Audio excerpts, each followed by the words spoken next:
l'Afrique est en résistance depuis la période d'esclavage, à travers la colonisation et encore aujourd'hui. Aujourd'hui, l'Afrique est en résistance. Résistance contre les régimes oppressifs d'Afrique. Résistance pour la conquête de liberté. Et résistance pour tous les facteurs extérieurs qui veulent dominer l'Afrique, qui veulent recoloniser l'Afrique. L'Afrique est en résistance. L'Afrique n'a pas baissé les bras.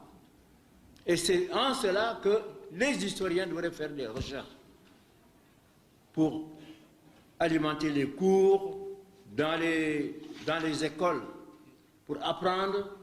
Si on a déformé, nous ne voulons pas déformer l'histoire, comme les nazis, dire que nous avons tout inventé, ce n'est pas vrai. Ce n'est pas ce que nous disons. Nous disons simplement, redécouvrons notre histoire.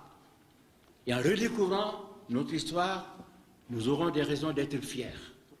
Nous aurons des raisons de ne pas nous décourager.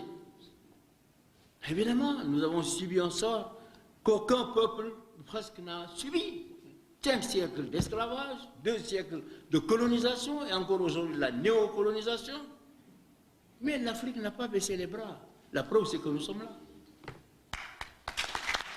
Le monde a changé. Le monde d'aujourd'hui et le monde de demain, c'est le monde des grands ensembles.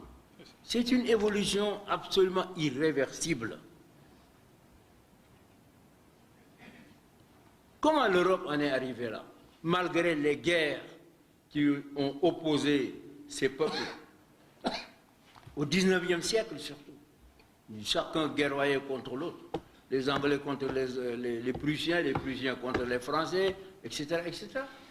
Après la guerre de 70, après la guerre 39-45. Et aujourd'hui, ils constituent, malgré tout ce qui les différencie, ils ont formé l'Union européenne.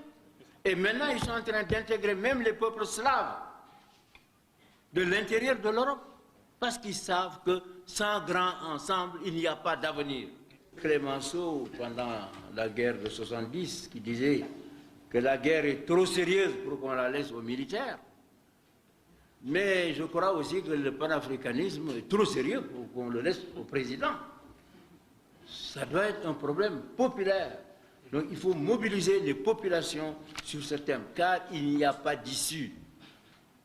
Ou c'est l'unité pour mettre en place, pour créer une société africaine forte, un État fort, qu'il soit confédéral ou qu'il soit fédéral, peu importe, ou bien nous serons recolonisés. Il ne faut pas dire seulement la colonisation, on a aboli l'esclavage et tout ça, et que c'est fini, que l'humanité va évoluer. C'est une erreur de perspective historique. Parce que la colonisation ou l'esclavage, ce ne sont pas des gens qui sont dans un bureau comme ça. Qu'est-ce qu'on va faire là? Voilà, il y a un continent qui s'appelle l'Afrique là-bas, on va aller le conquérir. Ce n'est pas ça. C'est le produit de l'évolution historique, le produit des rapports économiques, le produit des rapports économiques, le produit des rapports sociaux.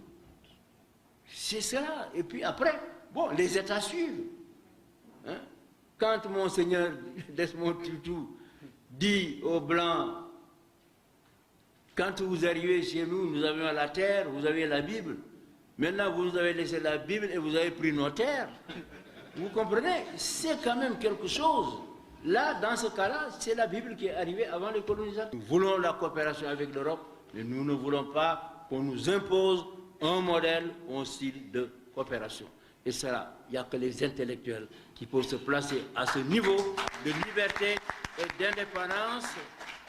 Donc, il ne nous reste plus qu'à nous unir d'abord, à travailler, à mener cette bataille intellectuelle, n'est-ce pas, et à convaincre nos masses pour que tout le monde s'oriente dans la direction des États-Unis d'Afrique et dans la direction de la coopération.